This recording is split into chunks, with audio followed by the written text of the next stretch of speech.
Bonjour à tous, bienvenue dans ce rendez-vous mensuel où nous nous mettons progressivement à la suite de Jésus-Christ. Nous mettons non pas dans ceux de Jésus pour découvrir la profondeur d'une relation vivante, possible, heureuse avec le Seigneur dans la prière.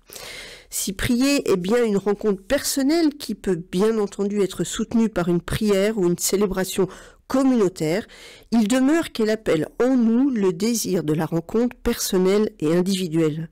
Il nous faut désirer, d'un profond désir, rencontrer Jésus-Christ. Il nous faut l'écouter, lui parler. Cette rencontre ne se force pas. Le Seigneur attend, il nous espère. Lui-même fait les premiers pas vers nous. Mais ces premiers pas doivent rencontrer l'exercice de notre propre désir. Alors, regardons ensemble aujourd'hui de quoi il s'agit. Évidemment, il ne s'agit pas de cultiver en nous un désir passionnel qui viserait à assouvir tel ou tel fantasme imaginaire. C'est en fait d'un désir d'attente dont nous parlons. L'attente d'une rencontre qui peut apaiser nos peurs, étancher notre soif, épanouir notre vie intérieure. Il s'agit de développer en nous l'attente, l'espérance, le désir de rencontrer Jésus-Christ en étant déjà persuadé qu'il ne veut que notre bien et qu'il peut, ou que quelque chose en nous, qui que nous soyons, peut faire que qui que ce soit puisse avancer. En fait, qui que nous soyons, quoi que nous fassions, il est bon pour nous de pouvoir faire sa rencontre. Mais cultiver ce désir de rencontrer Jésus ne se fait pas dans le vide. Il est bon de choisir le lieu de la rencontre. Alors ce lieu est double. C'est évidemment, dans un premier temps, l'endroit physique, spatial on pourrait dire, où je vais m'installer, un coin tranquille, chez moi, une église ou un endroit où je suis bien. C'est important parce que la manière dont je serai physiquement située va conduire à me positionner dans une attitude d'attente et d'écoute qui est favorable. Mais le lieu de la rencontre dont je parle, ça n'est pas seulement l'environnement spatial, c'est aussi l'endroit de l'écriture, l'endroit dans la Bible, le passage biblique, que je vais choisir comme le support de mon rendez-vous et de ma rencontre avec le Seigneur. Dans quel évangile? À quel chapitre? De quel verset à quel verset? Bref, la rencontre se prépare. Et elle se prépare en essayant de prendre le temps de choisir, on pourrait dire le lieu, mais on peut dire aussi le support de ma prière. Pourquoi prendre le temps de choisir un support? Eh bien parce que autant il est bon de se rendre présent à Dieu en usant de son cœur et de sa foi, c'est-à-dire de tout son assentiment, de dire « Oui Seigneur, je crois, tu es là », eh bien autant il serait néfaste de prier sans un support concret. Pourquoi? Parce que je suis humain, j'ai besoin de moyens pour m'aider. Je sais que Dieu se dit aussi à travers ses moyens. Et la Bible est un des endroits privilégiés pour faire la rencontre de Jésus-Christ. Dans chaque Eucharistie, dans chaque célébration, à chaque sacrement, il y a toujours un moment où nous nous mettons à l'écoute de la parole. Et par exemple, le dimanche à la messe, lorsque le prêtre ou le diacre proclame l'évangile, à la fin de cet évangile, à la fin de cette proclamation, il lève le livre, ou même s'il ne le lève pas, en tout cas il dit « Acclamons la parole du Seigneur ». Et nous répondons « Louange à toi, Seigneur Jésus ». C'est bien Jésus qui vient d'être proclamé dans cette parole. Et donc la Bible est vraiment pour nous les chrétiens le lieu privilégié de la rencontre. Et donc un support qui nous permet de désirer cette rencontre. Alors que choisir dans la Bible? Il y a plein d'options possibles. Je peux par exemple choisir une scène de l'Évangile. C'est ce que nous faisons cette année en mettant nos pas dans ceux de Jésus, parce que c'est en fait plus simple de le regarder lui-même et de le contempler. Mais je peux aussi choisir de prier avec un psaume ou avec un texte de la liturgie du jour qui peut être pris dans les lettres de Saint Paul ou dans l'Ancien Testament. Quand nous entrerons dans le temps de l'Avent, eh bien, nous serons aussi invités à réentendre ces paroles qui annoncent la venue du Messie. Eh bien, ça peut aussi servir de support pour la prière. Si je choisis un texte, comment choisir? Eh bien, je peux prendre ceux de la liturgie du jour qui me sont donnés par exemple, les petits livrets comme Prions en Église, Magnificat, etc. Mais je peux aussi choisir un texte biblique que j'aime, que j'ai déjà entendu, qui m'a procuré du bien. et qui m'a éclairé dans ma manière de vivre. Le reprendre et le répéter d'une certaine manière dans la prière, eh bien c'est une manière d'en tirer profit et de creuser en moi le désir de la rencontre.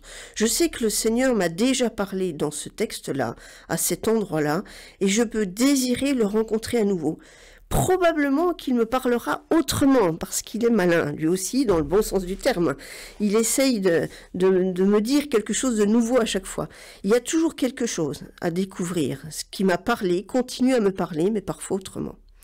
Et puis comment je me prépare? Je le lis à l'avance et je peux repérer les endroits sur lesquels je m'arrêterai plus particulièrement. Je sais que je pourrais à ce moment-là regarder plus particulièrement tel personnage, faire attention à tel ou tel élément, entendre telle ou telle parole qui me parle bien davantage. L'idéal, parce que c'est le plus simple, c'est de choisir un passage des 4 évangiles. L'évangile de Matthieu, de Marc, de Luc ou de Jean, parce que dans ces évangiles, plus qu'ailleurs, on voit et on entend Jésus qui est à l'œuvre. C'est davantage propice à la rencontre, parce que je peux le visualiser dans mon esprit, dans mon imaginaire. Je prends le temps de le contempler, d'écouter ses paroles, de scruter ses décisions, ses réactions, et je me mets alors à son école. J'admire. Il y a quelque chose qui est en train de germer en moi. Jésus peut m'apprendre quelque chose, le texte biblique me dit quelque chose de lui. Je l'accueille et ensuite je lui parle. C'est ça la prière, le plaisir d'une rencontre vivante qui a lieu dans la résonance entre la parole biblique et ma propre vie. C'est une rencontre que je désire apprendre à cultiver et à développer. Alors nous pouvons aujourd'hui prendre l'exemple de l'évangile selon saint Luc. Et je vais vous proposer, après la pause musicale, de nous arrêter sur le récit d'un homme qui désire profondément rencontrer Jésus. C'est un bel exemple de passage biblique qui peut servir de support à notre propre prière. Cet homme que nous allons rencontrer dans l'évangile de Luc, au chapitre 19, est un homme qui n'est pas forcément très apprécié de ses contemporains. Il n'est pas aidé physiquement, il faut le dire, parce qu'il est plutôt de petite taille, mais son désir de rencontrer Jésus est beaucoup plus grand qu'un grand nombre d'autres personnes. Ce désir de rencontrer Jésus va le porter à être ingénieux. Il va grimper dans un arbre pour voir Jésus passer au milieu de la foule qui fait écran. Et la rencontre improbable va avoir lieu. Comme elle peut se produire pour chacune et chacun d'entre nous, si nous le désirons vraiment. Je vais vous proposer de prier avec l'évangile selon saint Luc au chapitre 19, les versets 1 à 10 en regardant Jésus. Nous allons regarder comment il se comporte avec cet homme qui s'appelle Zachée, un homme qui désirait d'un grand désir le rencontrer. Mais commençons par entrer tranquillement dans la prière en demandant à l'Esprit Saint, avec ce chant de Glorious, du groupe Glorious, de venir ouvrir nos cœurs à cette vivifiante rencontre avec notre Seigneur Jésus.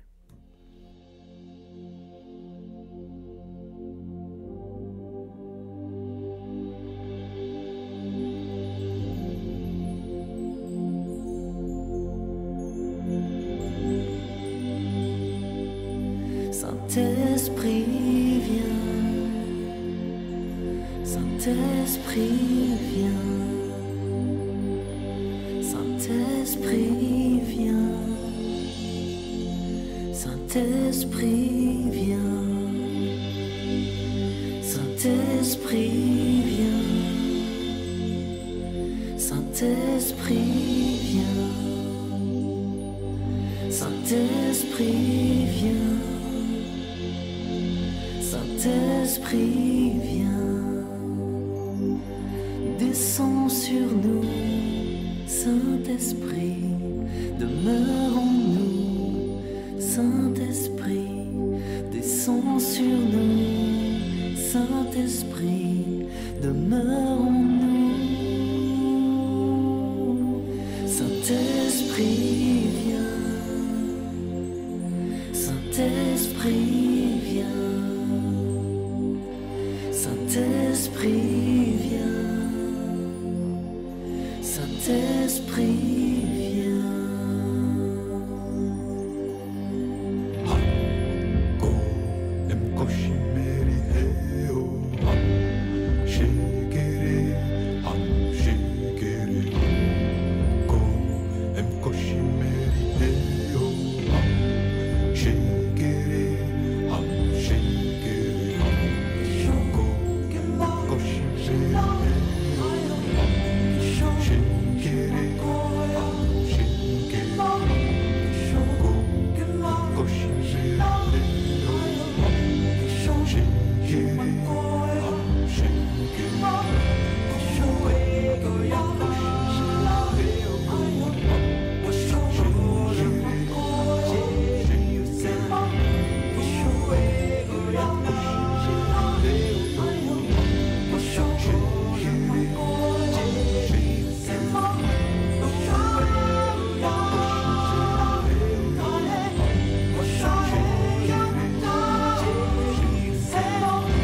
Avec, sur RCF Besançon-Belfort-Montbéliard, Isabelle Morel.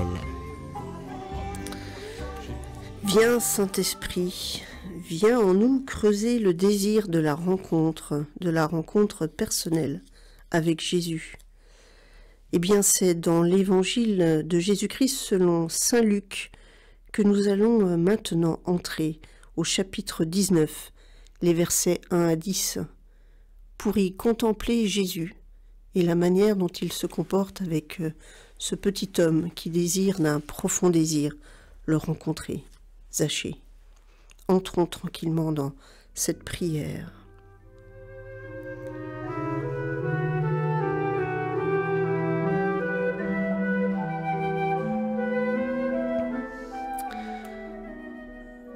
Entré dans la ville de Jéricho, Jésus la traversait. Ce premier verset vient juste planter le décor. Nous sommes à Jéricho, une ville réputée pour la chaleur de sa température, son atmosphère moite en dessous du niveau de la mer. On entend le monde de la ville qui gronde. Jésus traverse le quotidien de nos vies.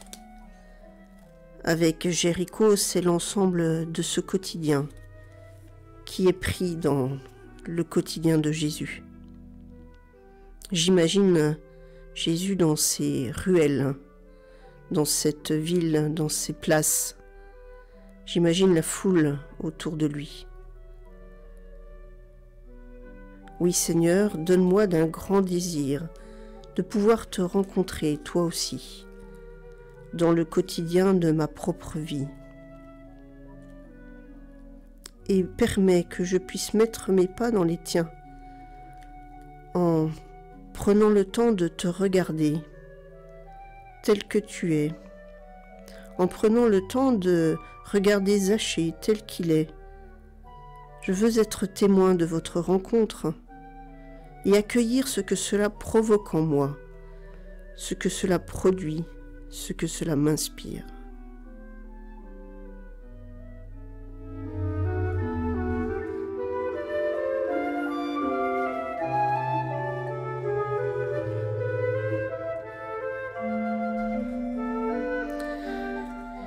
Il y avait un homme du nom de Zachée. Il était le chef des collecteurs d'impôts et c'était quelqu'un de riche. Il cherchait à voir qui était Jésus, mais il ne le pouvait pas à cause de la foule, car il était de petite taille. Il courut donc en avant et grimpa sur un sycomore pour voir Jésus qui allait passer par là. Je regarde Zachée. Zachée, petit par sa taille, il n'a rien qui puisse l'aider. Il ne peut pas voir par-dessus les plus grands. Il est arrêté par les obstacles. Il n'est pas forcément aimé par la foule, c'est un collecteur d'impôts. C'est quelqu'un qui n'est pas apprécié. Et rien ne porte à faciliter sa rencontre avec Jésus. Je pèse sa vie, je le regarde. Il est rejeté. Il est rejeté par le plus grand nombre, mais il est animé d'un grand désir. Il veut voir Jésus. Il ne cherche même pas à lui parler. Il veut juste le voir. Le voir comme on est attiré par le désir de quelque chose ou de quelqu'un qui est comme une promesse. Qu'est-ce que cela provoque en moi? Suis-je animé moi-même du même désir de rencontrer Jésus? J'admire ce désir-là. Au plus concret de nos limites humaines. Il vient comme germer pour nous garder une promesse vive. Notre cœur aspire à plus grand que nous. Cette aspiration, ce désir, c'est vers toi, Jésus, qu'il se tourne. Tu es cette promesse qui vient. Tu es cette espérance qui reste en nous. Quand au milieu de nos limites et de nos insuffisances, il est encore possible de croire en quelque chose. Seigneur, donne-moi le même désir que celui de Zachée, celui de vouloir te voir, juste te rencontrer.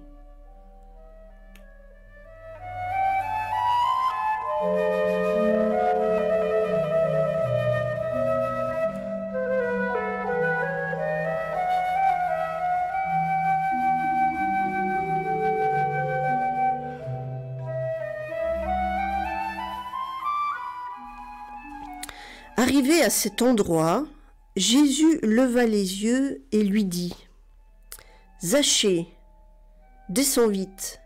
Aujourd'hui, il faut que j'aille demeurer dans ta maison. » Quel verset surprenant! Quelques phrases pleines de force. Et quelle situation improbable!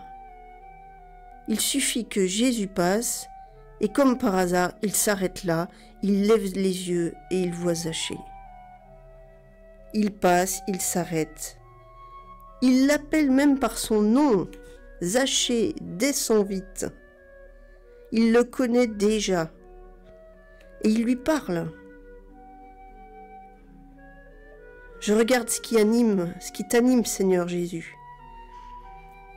Quelle merveille, tu connais déjà chacun d'entre nous par son nom, j'en suis témoin.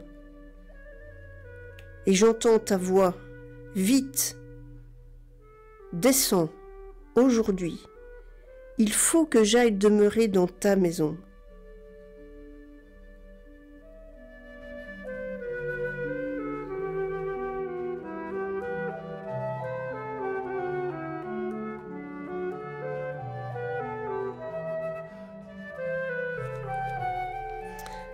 Ta maison, Zachée, c'est aussi la mienne, c'est mon cœur, c'est le tien. Et toi, Seigneur, tu viens. Tu souhaites venir demeurer en chacun de nous. Quelle improbable rencontre! Et quelle action de grâce germe en moi! Oui, Seigneur, tu es grand, tu me connais déjà, et tu veux venir demeurer chez moi. Je rends grâce pour cette rencontre précieuse qui peut avoir lieu si je le souhaite. Je ne l'avais même pas espérée et pourtant, elle est possible. Alors voilà, Zachée, vite, il descendit et reçut Jésus avec joie. Je regarde cette réponse de Zachée, elle est toute simple. Il n'a même pas besoin de parler. Juste, il descend et il reçoit Jésus. Il n'a qu'un geste d'accueil à faire. Chez lui, son cœur s'ouvre et tout semble se dénouer. Je suis sensible à ce qui arrive à Zachée. Une ouverture du cœur. Et je m'interroge, qu'est-ce que cela provoque en moi? Moi aussi j'ai envie de descendre et de recevoir Jésus avec joie. Il n'y a qu'à laisser les choses se faire. Viens, Seigneur Jésus. Viens habiter dans ma maison.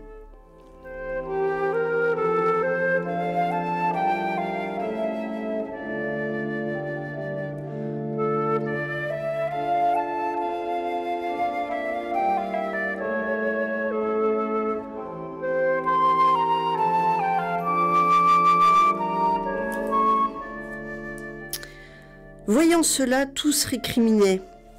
Il est allé loger chez un homme qui est un pécheur. Alors Zachée debout s'adressa au Seigneur. Voici, Seigneur, je fais don aux pauvres de la moitié de mes biens. Et si j'ai fait du tort à quelqu'un, je vais lui rendre 4 fois plus. Alors Jésus dit à son sujet, aujourd'hui, le salut est arrivé pour cette maison, car lui aussi est un fils d'Abraham. En effet, le Fils de l'homme est venu chercher et sauver ce qui était perdu. N'est-ce pas magnifique, hein? Comme cela vient changer une vie. La rencontre du Seigneur transforme tout. Je suis témoin de cela dans la vie de Zachée. Je le vois dans cette parole de Dieu. J'en suis témoin dans ma propre vie. Il est possible aussi d'être transformé par les paroles de Jésus.